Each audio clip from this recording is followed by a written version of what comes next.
Medicine దొరకని ఊరు ఉంటుందేమో కానీ మద్యం దొరకని గ్రామం ఉండదు తెలంగాణలో. ఇందుకు కారణం పాలకులే.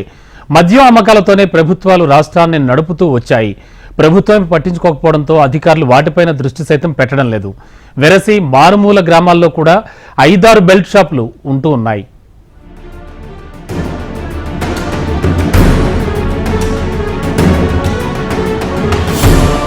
తెలంగాణ వ్యాప్తంగా మద్యం విక్రయాలు జోరుగా సాగుతున్నాయి. ముఖ్యంగా గ్రామాల్లో బెల్ట్ షాపుల జోరుతో గ్రామాల్లో జనం బేజారవుతున్నారు.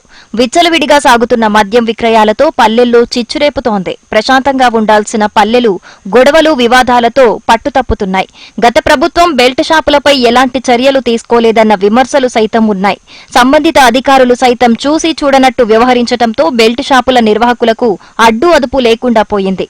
ఇది ఎంతలా పెరిగిపోయిందంటే అదేదో లీగల్ దందా చేస్తున్న మాదిరి దానినే వృత్తిగా భావించి విచ్చలవిడి విక్రయాలు సాగిస్తున్నారు.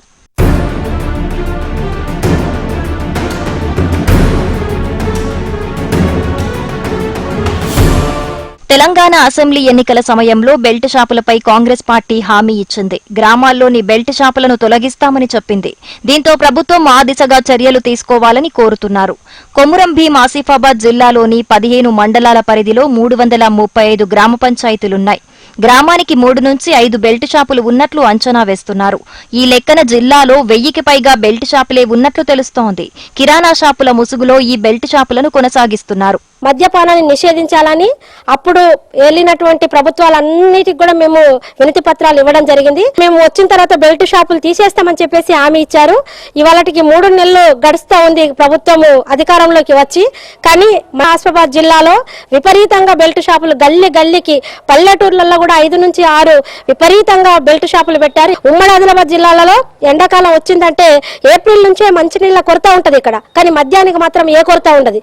10 ఇండ్లకు ఒక బెల్ట్ షాపు తీసి విపరీతంగా మద్యాన్ని ఏరులై పారిస్తున్నటువంటి సంఘటన ఈ 4 జిల్లాలలో కొనసాగుతా ఉంది. ఎక్సైజ్ వారు చాలా నిర్లక్ష్యంగా ఉంటున్నారు. వారికి అందాల్సినటువంటి ముడుపులు అందుతున్నాయి కాబట్టి వాళ్ళకి ఇలా రెవెన్యూ నుంచి వచ్చేటువంటి ఆదాయము, ఎక్సైజ్ నుంచి వచ్చేటువంటి ఆదాయం కూడా ముఖ్యమే. కంటే అడ్డదారిన వచ్చేటువంటి ఆదాయంతో ఇవాళ అధికారులు మిన్నకుంటున్నారు.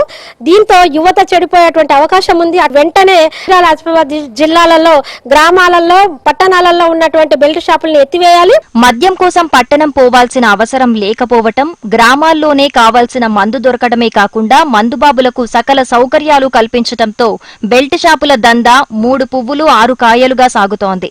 ఏ సమయంలోనైనా మద్యం లభిస్తూ ఉండటంతో మందుబాబులకు ఇబ్బంది లేకుండా పోయింది. దీనికి తోడు మహారాష్ట్ర దగ్గరగానే ఉండటంతో అక్కడి నుంచి సైతం మద్యం దిగుమతులు జరుగుతున్నాయి. అక్కడ మద్యం తక్కువ ధరకు లభిస్తూ ఉండటంతో దిగుమతులు సైతం చేస్తున్నారు. సకల సౌకర్యాలు కల్పించటంతో అధిక ధరను సైతం లెక్క చేయకుండా మద్యం కొనుగోలు చేస్తున్నారు. ప్రాథమిక వైద్యం అందించడంలో విఫలమైనటువంటి ప్రభుత్వాలు మద్యం విచ్చలవిడిగా కిరాణా షాపులలో అందుబాటులో ఉంటే పట్టించుకోవడం లేదు. దీనివల్ల విచ్చలవిడిగా బెల్ట్ షాపులు పెరిగి సగటు పేదవాడు ఈరోజు కుటుంబాన్ని పోషించుకోలేక వచ్చిన కూలీ పైసలు తీసుకెళ్లి బెల్ట్ షాపులు పెట్టడం వల్ల ఆ కుటుంబాలన్నీ కూడా రుణం పడుతున్నాయి. అంటే ఈ ఒక్క గ్రామ పంచాయతీ కాదు, కాగజ్నగర్ మండలంలో కాగజ్నగర్ పట్టణం దగ్గర ఉన్నటువంటి అన్ని గ్రామాలలో ఇదే పరిస్థితి ఉంది. కాబట్టి ఇప్పటికైనా అధికారులు ఈ విషయంలో స్పందించాలి. చట్టము వాళ్ళ చేతిలో ఉంది కాబట్టి వాళ్ళే చర్యలు తీసుకోవాలి. ఈ విచ్చలవిడితనాన్ని నిలిపేయాలి.